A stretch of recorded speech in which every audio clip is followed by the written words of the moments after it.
who's previously submitted a Section 8 voucher can log into what's called the SelfService Portal and to check their status. And the SelfService Portal is sort of where you do everything to do with applying and recertifying for Section 8. And yeah, the wait times, I mean, that's very much a fact-specific situation. Like Alyssa was saying, it could really vary depending on who the tenant is who is applying. All right, in order to be eligible for NYCHA Section 8, so you have to be eligible both when you join the waitlist and also when you're getting off of the waitlist. So generally, a household has to qualify as a quote unquote family. That doesn't necessarily mean that there needs to be like a legal obligation or, you know, a biological connection between people, but they do have to qualify as a family as NYCHA defines it. The household income, so they're looking at the entire household's income, cannot exceed HUD's income limit, which is currently at 50% of the area median income. Area median income depends on where in the city you're living. So that's something that you would have to check into yourself. But generally, it's pretty much the same, I think, throughout New York City. There are also some criminal convictions that could render you ineligible for some period of time after the conviction. A new rule change means that they check the eligibility regarding criminal convictions at the time that an apartment is available. It's a very fact-specific question. It's very much dependent on how something is pled, how something is, it's too fact-specific to get into today. There are very few convictions that render you completely ineligible. Most will render you ineligible for a period of time. I would recommend, if that's something that you're concerned with, getting any paperwork from your criminal attorney and then talking with a housing attorney or an attorney at housing or somebody at Housing Court Answers or the tenant helpline about your specific situation.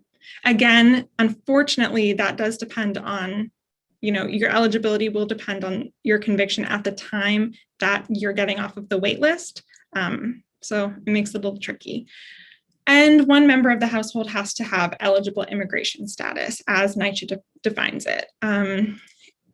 As long as one household member, and that can be a child, has eligible immigration status, the entire household may get a voucher, but the cost of the rent, the part that you'll pay as a tenant, will be prorated based on how many ineligible people are in the family. So if you have a mixed status family, again, that's one of those very fact-specific questions that you would really want to look into to determine whether or not the apartment would be affordable with a voucher.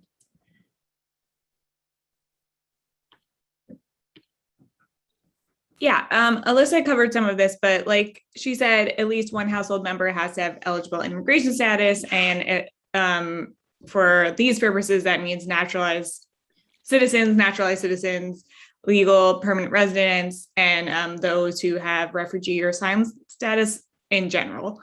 But also, like we just discussed, while you might qualify for a voucher if you have a mixed status household, the subsidy will be prorated. So depending on what the rent is, the voucher, it can get very unaffordable very quickly, depending on the status of your family.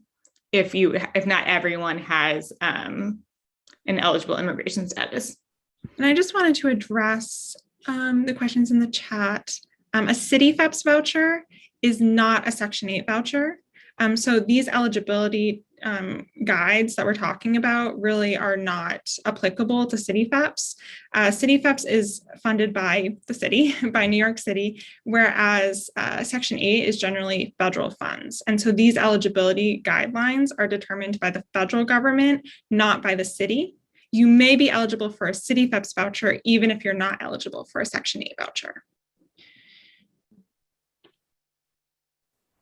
All right, HPD Section 8 is different from NYCHA Section 8. It's a different agency that administers the vouchers, and it covers a much smaller subsection of the population. in general, in theory, anybody could apply to join the NYCHA Section 8 waitlist. Of course, like Claire said, it's closed right now, unfortunately. But in theory, anybody is able to apply. HPD isn't like that. You can't apply to be on an HPD Section 8 waitlist. Those vouchers are issued by HPD or one of their partner agencies in very specific situations. They can be provided to people experiencing homelessness who are referred by specific government agencies. They can be provided to families in buildings that are covered by certain HPD programs, especially with new builds or buildings that are recently renovated. And those applications, again, are not submitted by the tenants themselves, but rather by these housing providers or partner agencies to HPD. So you might get an HPD Section 8 voucher, but it's not something that you personally can go out and apply for. Okay, so we're lucky enough to have a voucher. What happens now? So you need to find an apartment. The apartment must meet what's commonly referred to as the voucher payment standard, and that's how much, that's the maximum assistance that the family would get in the voucher program. And it's used to calculate what the housing authority will pay, and then generally a family will pay 30% of their income, however much that is. So I think the next slide will illustrate more what this actually means. And so, yeah, the payment standard is tied to the size of the apartment. So you would be, family would be approved generally for like a certain size of apartment. And these are the payment standards that the housing authority would pay for. So like that's the total amount that the rent could be. And then that's divided up between how much the subsidy is and the 30% that the family pays. And just to be clear, because I think I may have cut off part of this chart, this is covering both rent and utilities. So yeah, if the apartment that you find does not include all of your utilities in the cost of the rent, so if you separately have to pay for electric or gas, this payment standard is going to go down, unfortunately. There's also a rule that says that they need to make sure that the apartment is like at the basically like at the market rate of apartments around it. I don't think that that's a huge issue here in New York where every apartment is so expensive, but that is another factor that goes into these calculations. So in general, these are the kinds of these are the prices that people can look for, but there are these other wrinkles that people need to be paying attention to when they're looking for an apartment that they can apply their voucher to. They're trying to disincentivize people or landlords from renting apartments just at whatever the maximum is if the market won't sustain that, which like is sort of understandable, but can be an added wrinkle for folks looking for apartments. And then before I move on, I just wanted to address another question in the chat that I think I skipped. How does the shelter system determine who gets a Section 8 voucher?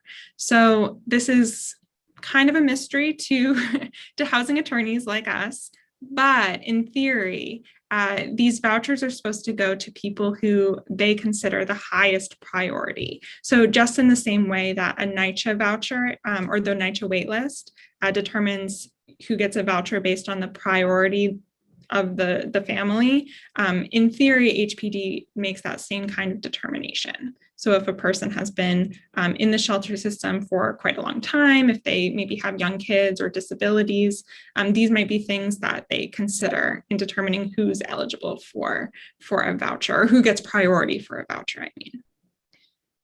All right. All right, so it's very important to realize that, and sometimes I forget, that just because you have a voucher does not necessarily mean that you're a participant in the Section 8 program just yet. You can be issued a voucher But you still, the only way to become a participant in Section 8 is to locate an apartment and get the voucher connected with that apartment. So step one, you would look for an apartment with, I mean, this says with a landlord willing to rent. It's important to note that landlords can't deny you for having Section 8, but you do need to find an apartment that you can rent. You would then submit a request for a lease approval to the Public Housing Authority. So say we're using NYCHA here, you would send in this request to NYCHA. NYCHA would then schedule an inspection. It's actually with HPD, but they would schedule an inspection to make sure that there aren't any outstanding repairs needs in the apartment. Those are called housing quality standard inspections. Assuming that it passes, the tenant will sign a lease with the landlord, and the Public Housing Authority would sign what they call an HAP contract with the landlord.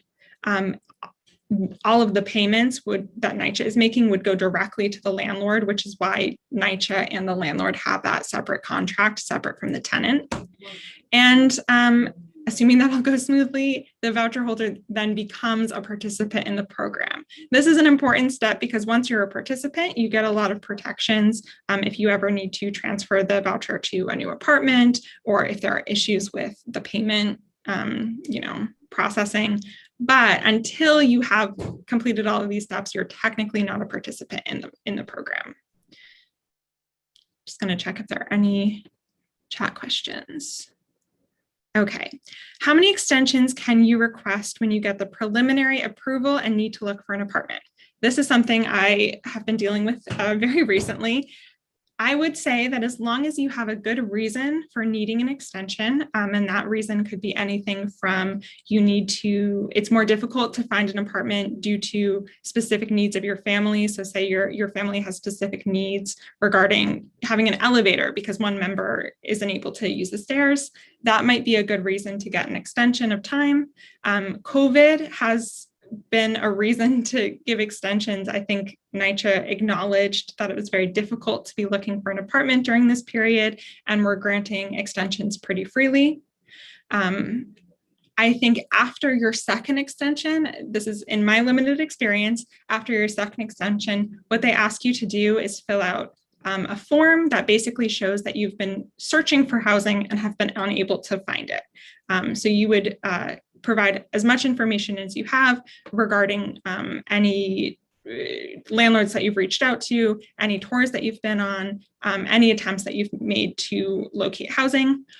Once you've kind of connected with an apartment, the time is told so that all of these inspections and things, they don't, if you have a month left and you find an apartment, and it takes 2 months to do all of the inspections and things, it won't expire while those are happening. But that initial part, you do need to be, requesting extensions if you need them.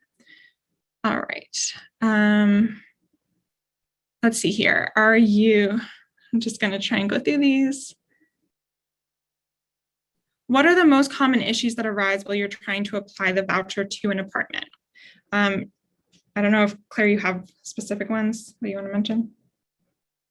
I mean, I think it's not quite, but I think like people run into problems with the HQS inspections a lot, like in my experience throughout the whole process, whether it's at the beginning or recertifications or whatever it might be.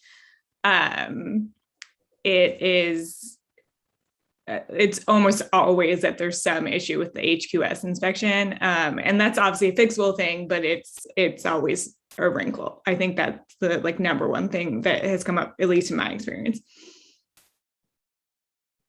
Yeah, I think that's my experience as well. And I'll just throw out there that, like we said before, there are laws that prohibit discrimination based on this. It would be called source of income discrimination, but basically the source of the rent payment. So if you're running into landlords who are unwilling to rent to you because they don't want to participate in the Section 8 program, that is illegal, and you can reach out to 311's tenant hotline or to the New York City Commission on Human Rights to make a complaint.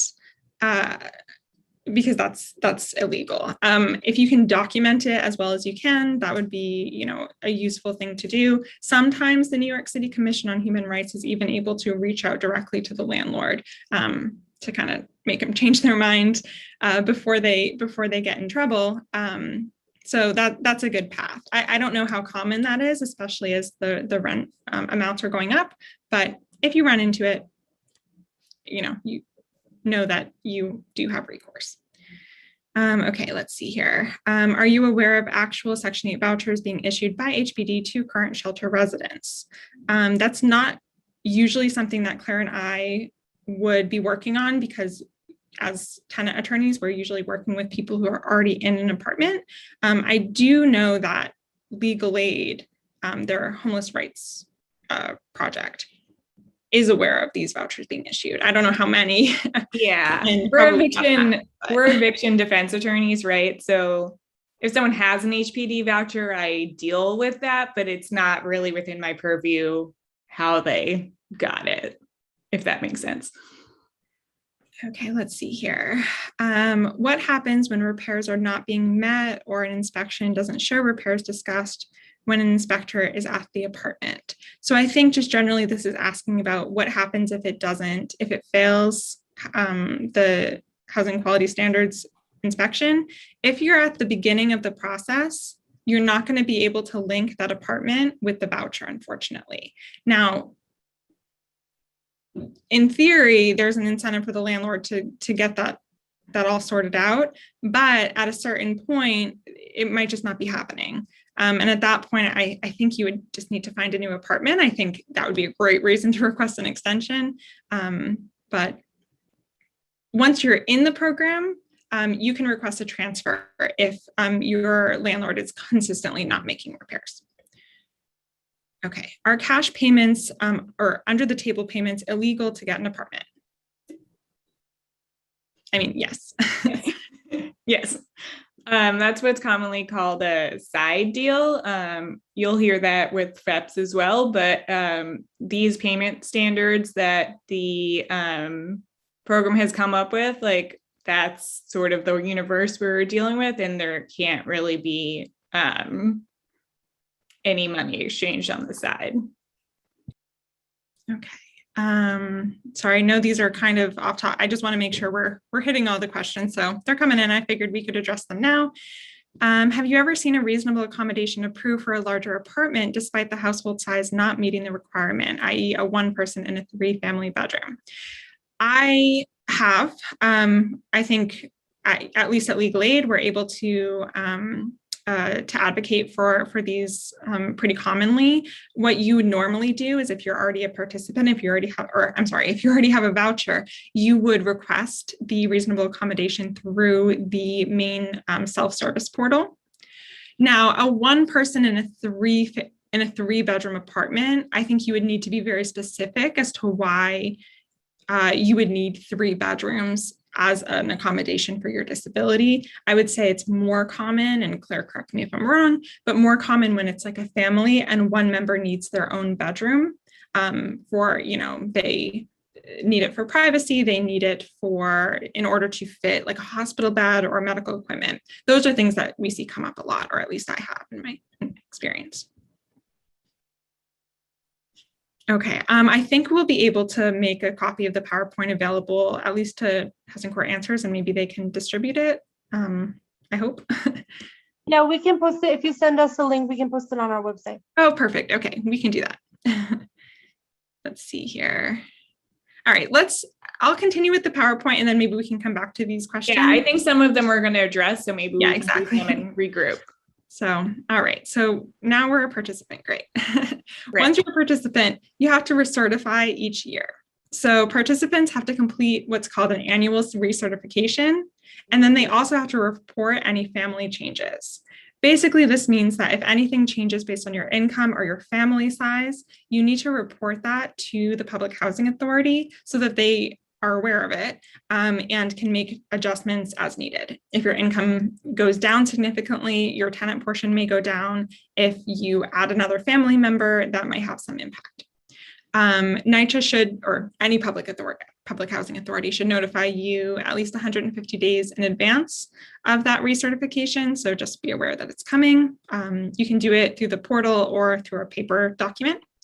And if you fail to timely complete these recertifications, your voucher can be terminated. So it's really important to keep track.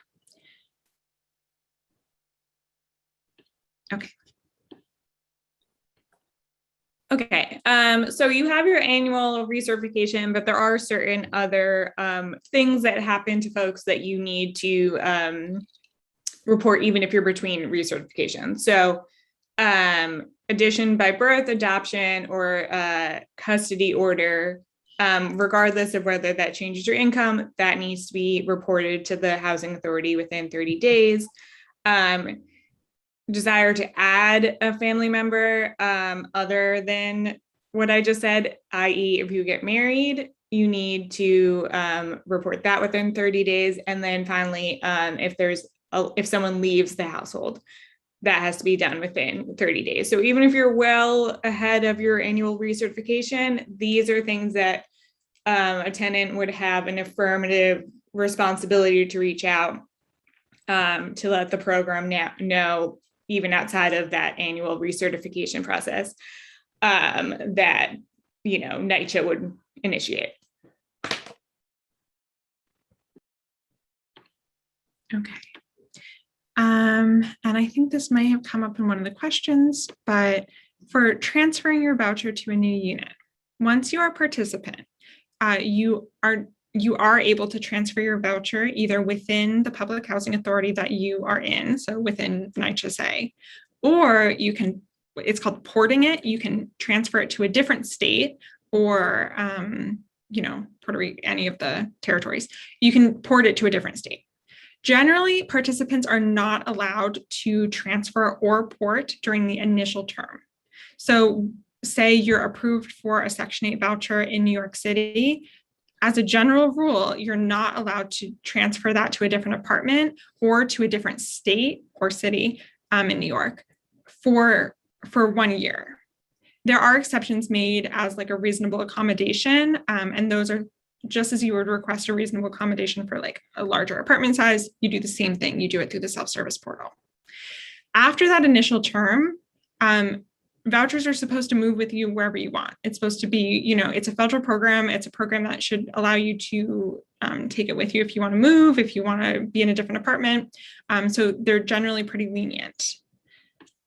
You do need to request it though. So you need to request a transfer or a port. Once that request is approved, then only then can you transfer to a different apartment. So just make sure you are requesting it in advance. It should be approved. There's no reason it wouldn't be. If you're porting to a different state or a different public housing authority, that public housing authority will be the one to issue the new voucher.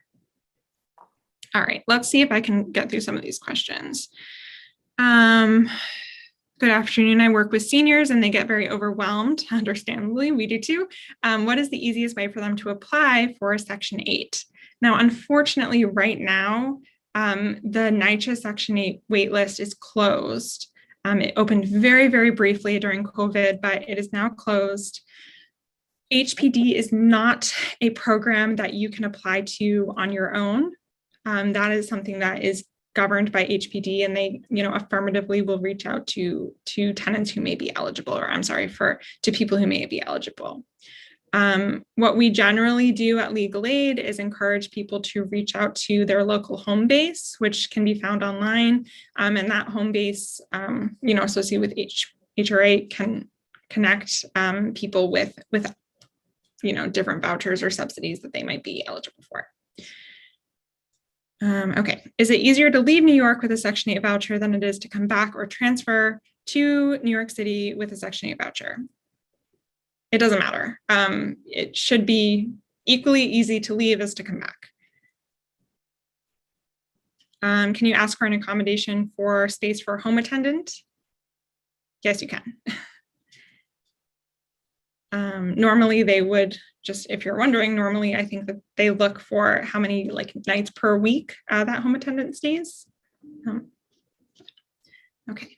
For NYCHA, if a household member had to leave due to criminal record and now that case has been sealed, can NYCHA still consider that case? Claire, I'm not sure if you know the answer to this one.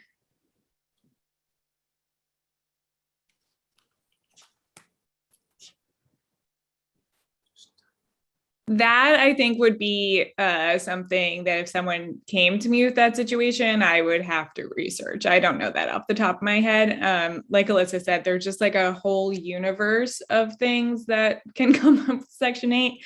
And a lot of it is just having to look into it based on someone's particular circumstances. So unfortunately, I don't know that off the top of my head. Mm-hmm. All right, and this one is going back to a previous slide for the max rent subsidy limit. Basically, if AC would be considered an additional fee. I think that AC is separate from normal utilities, and so it wouldn't necessarily be associated with the maximum rent allowed, but I'm not sure. This is a new rule. So if that is something that's coming up, I would encourage you to reach out to, again, 311 tenant hotline or to Housing Court Answers. They may have additional information. All right, let's try and get back and then we'll answer these questions later on. All right.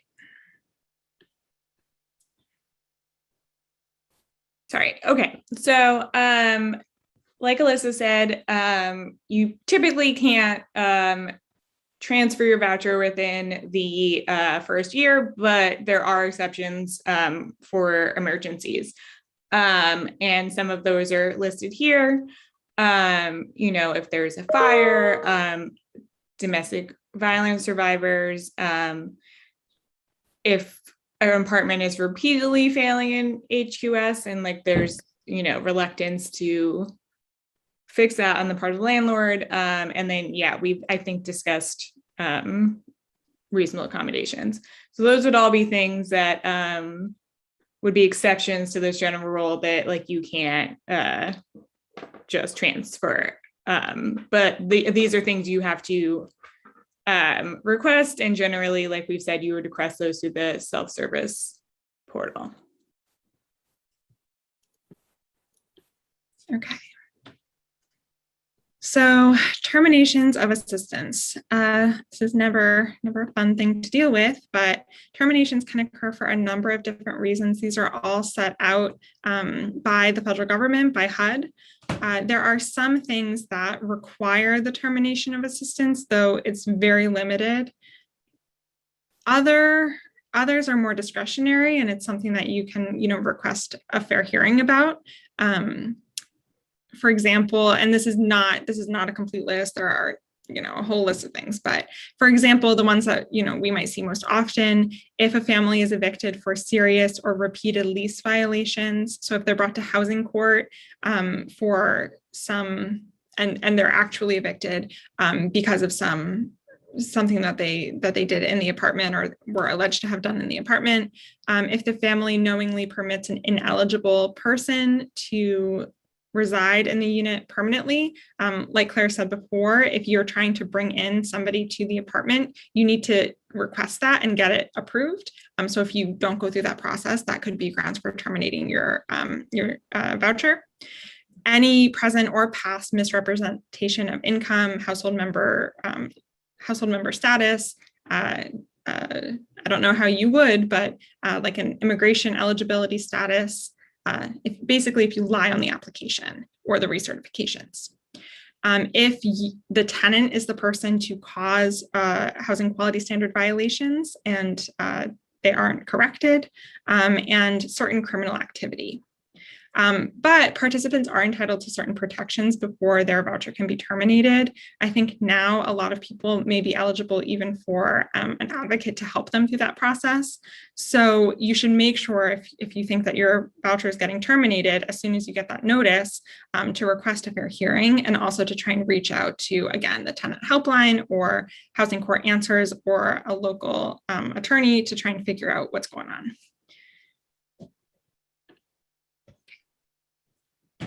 Okay, so up until now, we've been talking about Section 8 vouchers. So a subsidy that goes with the family. And so we'll briefly touch on now what's called project-based Section 8. And that subsidy is tied to the building or development, not the tenant. So if you live in a project-based Section 8 apartment and you leave that apartment, that subsidy doesn't go with you. It's tied to the apartment, not the person. Okay, and I figure we can maybe just get through a couple of these questions. 'Cause I don't think that they're on, I think people are just throwing them out there. So I think it's okay. Let's see here. Any news on EHV, which is an emergency housing voucher. So as I mentioned before, a lot of the time we will refer people to their local home base in order to see if there are any subsidies or vouchers that they might be entitled to. Emergency housing vouchers are one of those resources that home base can connect people to. That's why we try and refer them. There are a limited number of them, but I do know that they're definitely being approved. I've had clients approved for them already. It really depends on the person. As a general rule, you have to be below 30% of the area median income. So you need to have a little bit lower income than a general Section 8 voucher. And generally you need to show some kind of proof of that you're at risk of homelessness. So if you're currently being sued in an eviction proceeding, if you've received a rent demand, if a person is already, unhoused, those are people who might get priority for an emergency housing voucher. Okay, are Section 8 subsidies for single person households necessarily based on the 0-bedroom payment standard? No, it's 0 or 1 bedroom. But if you move into a studio, you just get the 0-bedroom amount. Okay, Section 8 has not sent us an annual recertification, and we cannot reach anyone by phone in their customer care department. The offices need appointments, but they do not answer their phone. What should we do? I can say, this is sort of an unsatisfying answer, but unfortunately you do just need to stay on the phone sometimes for truly absurd amounts of time. I do know that in the last couple of months, they had some sort of internal issue with the phones that made it much worse than even the not great situation in the past. So I would say, someone saying in the chat, the wait time can be over an hour. There was some period of time where there actually really was a problem with their phone. My understanding is that has been corrected. So, it's, I think, a little bit ridiculous to ask people to stay on the phone for that amount of time, but unfortunately that just is the answer. We have to do it too. Unfortunately, there's no shortcut. I will say I did call the number maybe 2 weeks ago, and eventually somebody did pick up and answer my question. So I think if you keep trying to call, you might reach someone. I wish I had a shortcut that I could use and that I could share with others.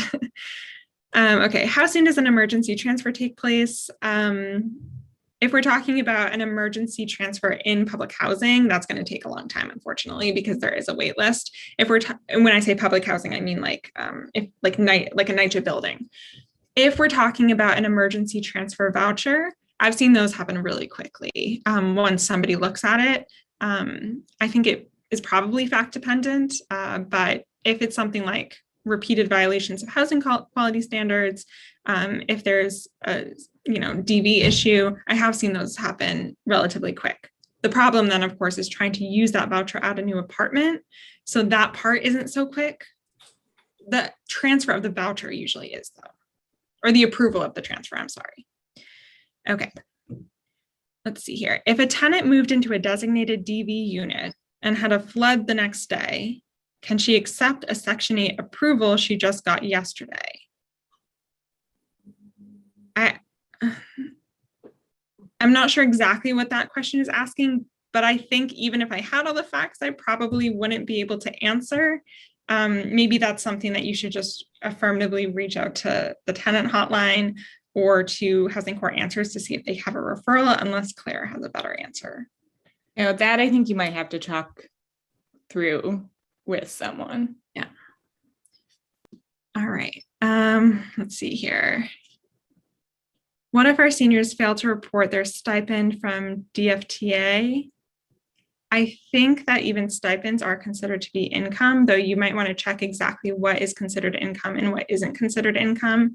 In theory, if you're not reporting all of your income or countable income, it's grounds for termination, so it should be fixed. But again, I don't know exactly what that stipend would look like. So you would just need to determine whether or not it counts as income. That would be in the HUD. Like they come up with like a handbook, and it's very detailed. It's always online. It's very detailed about what needs to be reported and what doesn't. You can also just ask this, like a Section 8 worker, if it needs to be reported or not. They might have a good answer for you. All right, let's see if we can get through a couple more of these slides. We might be at the end, so let's just go through the questions. Let's see here. As far as you know, does HUD or any other agency make a list of project-based Section 8 buildings available? I think that it is available. I think honestly, if you just Google that there is a list. Yeah. All right. Does Section 8 have an asset limit? How much? If the participants lost income from previous year but have inherited an asset from a family, can they still apply? Section 8 does not have an asset limit, unlike other programs. However, if you earn income on an asset, that income is countable. So you just need to make sure if it's an asset that's appreciating and you're getting income from that you report that income. But that is a great thing about Section 8 that's very different from a program like FEPS or City FEPS. And they can absolutely still apply. Anybody can apply to Section 8. It's as long as you're honest in the application. All right. Will you discuss eviction proceedings and Section 8? We hadn't planned to. The eviction proceeding is usually separate from Section 8. Yeah, I think the next question gets at, but like the proceedings in housing court are sort of the same regardless of whether or not you have Section 8. It might give you some additional fact-specific defenses, but there's not like a completely separate procedure. But to answer the other question, if Section 8 declines pay because there are violations and then there's a non-pay, what can be done to help the tenant? So it depends who caused the violation, right? Like if it's a tenant caused violation and you lose your subsidy, you could be responsible for that. If it's the landlord won't fix something and then Section 8 is not paying its portion, that's not supposed to be collectible in a non-pay, only the tenant portion is. So, it's a little bit fact specific. If you don't, separately, just to appear without RTC representation, I know the state of, how many attorneys there are right now is in flux, but generally people should still do the things that Alyssa has been saying. You can call 311 and speak to a representative of the tenant helpline before your court date. And you also, when you go on the initial court date, folks should still ask for an attorney, whether different organizations have capacity, is an ever evolving question, but there shouldn't be a thought out there that like you're just not going to get an attorney. Like you should still ask. So I don't want like that to be misconstrued. Mm-hmm. All right. Let's see here. Regarding Ewrap, do you know if they've made any payments for subsidized housing? None of my clients in subsidized housing have received it, but a GAL claims that she has clients who have gotten Ewrap. I will say that there is still a rule, or there's still an understanding in New York, in OTDA, so the Office of Temporary and Disability Assistance, that subsidized tenants are last in line to get Ewrap. So it's not that subsidized tenants aren't eligible for it, and they are, and they should absolutely apply. but they probably will not get funded anytime soon, if at all, which is so unfortunate. I will say that OTDA has made some mistakes and granted Ewrap funds to subsidized tenants. A mistake in that they were granted before other, prioritized tenants were granted. So it has happened, but when it happens, it seems to have been a mistake on their part. I don't think that they're taking the money back, but I don't think that it was intentional. You should still apply. You should still get the Ewrap stay in the housing court proceeding. But just know that, unfortunately, they are last in line as of now. Let's see here. I hear that emergency housing vouchers are running out of funds. Is that information correct? I mean, probably emergency housing vouchers were funded by special COVID funds. I know that there was some attempts in the legislature to extend the funding to, I don't know if it would have been called EHV, but to a different program like it. But I don't think that that passed. Again, people should still just be, go to their local home base, see if they're eligible for it, and apply if they can. There's no harm in trying, but you're probably right that it's running out of funds. Okay. Most tenants, unless it's NYCHA, do not know what type of Section 8 they have. Is there a way to determine the type of Section 8? It'll be on the communication you get. There's no other way to really figure it out. Unless, I guess if you had a project-based Section 8 voucher and I happen to know the development maybe, but that would be on communication you get with your voucher. Also, the public housing authority that issues it is listed on every voucher. So I know that not everyone has a copy of their voucher, but in theory, if you're able to get a copy of the voucher, it should say right on there. But I also sometimes struggle to figure out who's administering the Section 8. So it's pretty frustrating. Mm-hmm. Okay. The tenant portion, meaning based on Section 8 notice. Yeah. So the tenant portion is separate from the Section 8 portion. The tenant portion is almost always 30% of the tenant's household income. And so if, like Claire was saying, if the subsidy is terminated or the voucher is terminated because of something the landlord did, you would only be paying that 30% of your income, which could be very, very low, or it could be, relatively high, depending on your income. Okay. Let's see here. If the building has apartments under Section 8, but the landlord is refusing to rent a new voucher holder, is it illegal? So, I think like Alyssa said before, like if the reason is, or you suspect the reason is that you're being refused is because of the source of the income, the voucher itself, then that is source of income discrimination, and you should reach out to the City Human Rights Commission for that. If there was they don't automatically have to take every voucher. There could be a different reason that they can't take it. And so I don't want to go so far as to just say it is de facto illegal, but if there's some reason to believe that the reason is only because of where the money is coming from, not how much or something like that, then that would be source of income discrimination. And if you experience that, you should report it. Or any kind of discrimination. So there's a whole long list. We're talking about Section 8, but yes, other kinds of discrimination as well. Yeah, so let's see here. All right, this one might be a little fact specific for me, but I'll see if Claire knows.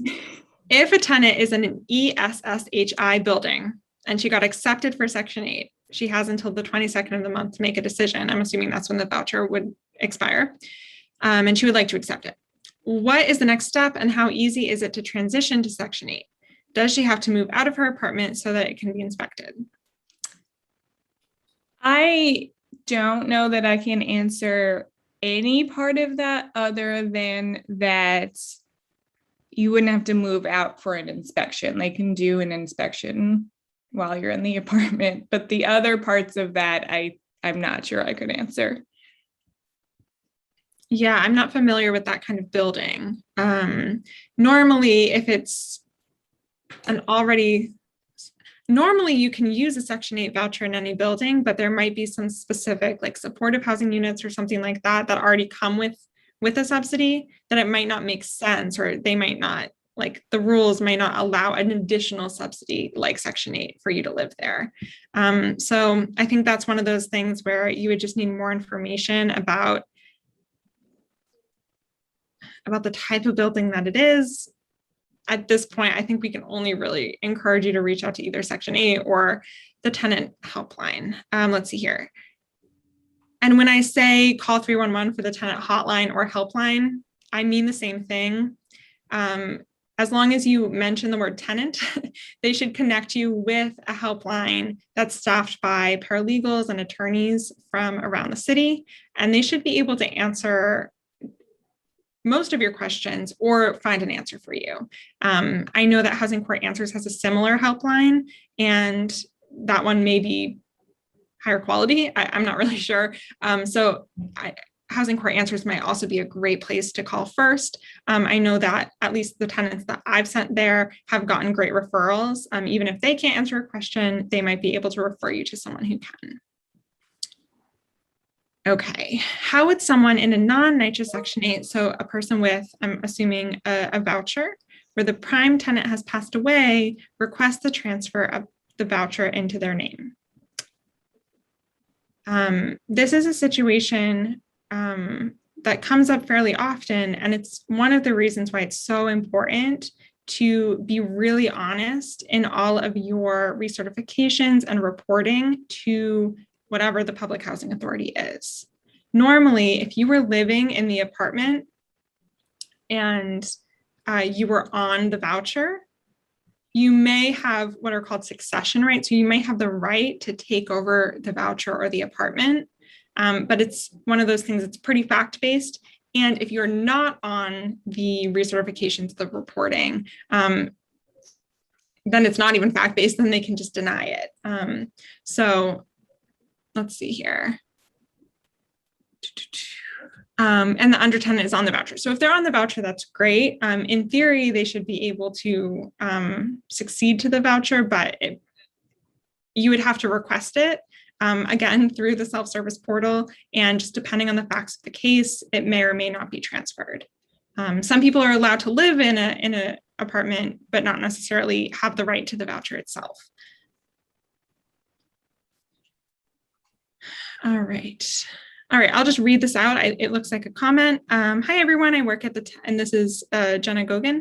I work at the tenant support unit, which staffs the tenant helpline.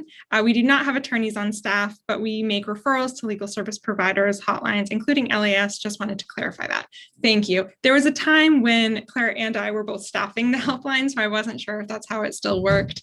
But I think that this makes sense. I'm sure they can answer your questions. And if it's a question that needs, additional help, hopefully they can contact LAS or Legal Aid or another provider.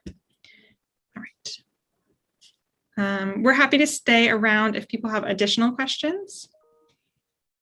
But otherwise, I think we've made it to the end.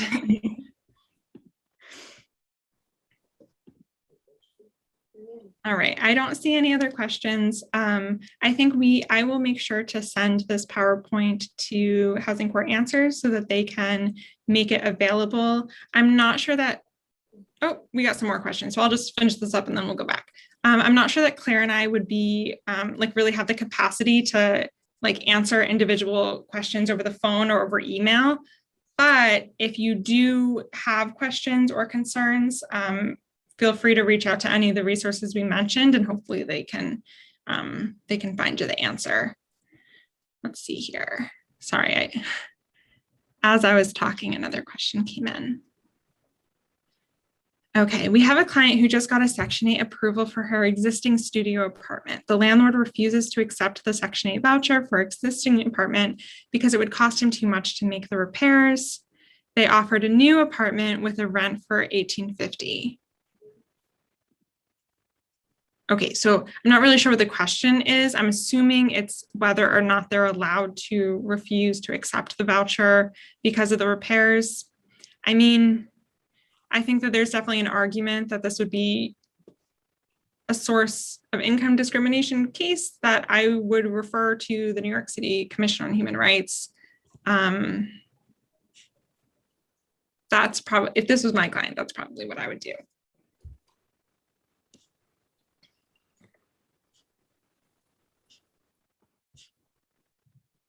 Okay, what determines whether or not a person can succeed to a Section 8 voucher? It's extremely fact dependent.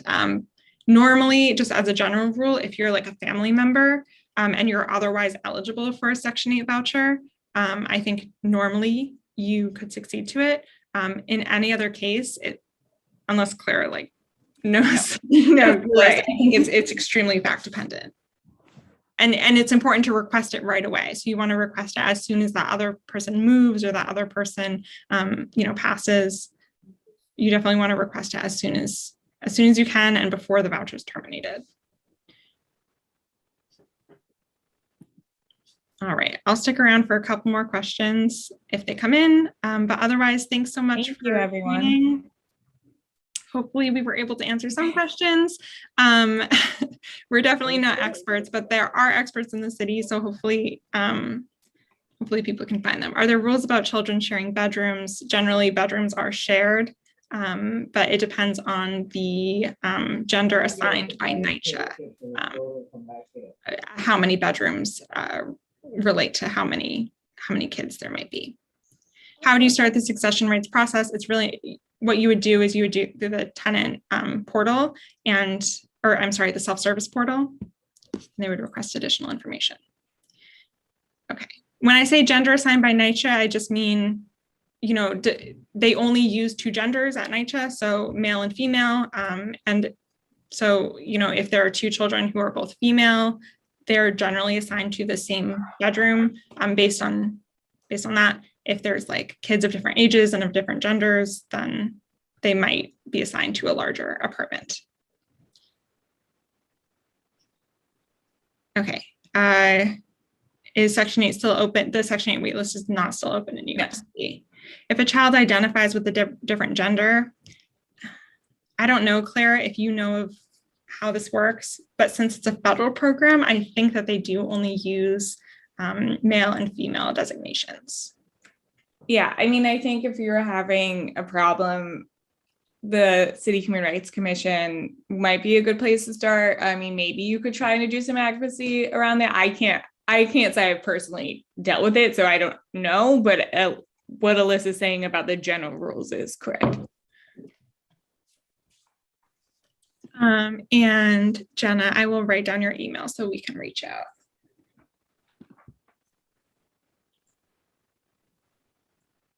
I'm gonna our video. Okay, let's see here. If a tenant was not on the initial voucher, can they succeed to the voucher?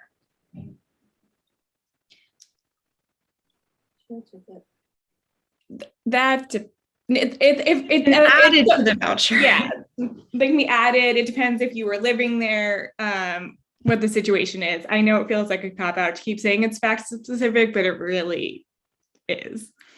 But that's why it's important to always report any changes in your household composition when they happen to the housing authority, so people don't get missed, and then you end up in a bind. Yeah, I would say it's almost impossible to succeed to a voucher or to a NYCHA apartment if you're not on the certifications. So you want to make sure you're on the certifications and then deal with the rest of it, as it comes, because that's definitely a very tough thing to get around. Let's see here. If it doesn't that violate the city human rights law? Probably. It's very unfortunate. But since it's a federal program, maybe that's why they can get around it. Okay, a joke. Our fair hearings always fair. They are very much not fair. No, that is true. Can I recommend a training for Section 8 and eviction proceedings? I don't have any of those materials. I don't know if Claire's done one in the past, but I wonder if maybe Housing Court Answers would be able to host one of those trainings in the future. Could be interesting. Okay. Thank you, everyone, so much.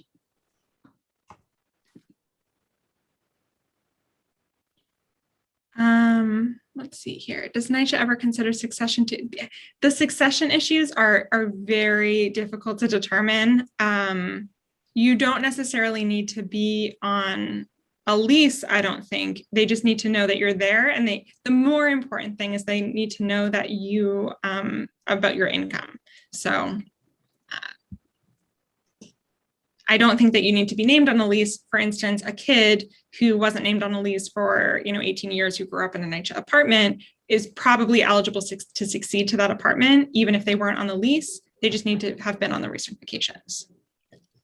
If this is an issue, though, I would really encourage you to reach out to an expert, because I am not one. Okay. I think we have made it to the end. Thank you so much, everyone. and Alyssa, for this wonderful training. Thanks, Of course. And I will share the PowerPoint with you just as soon as we get off. Have a good afternoon, everyone. Thanks so much. Thank you.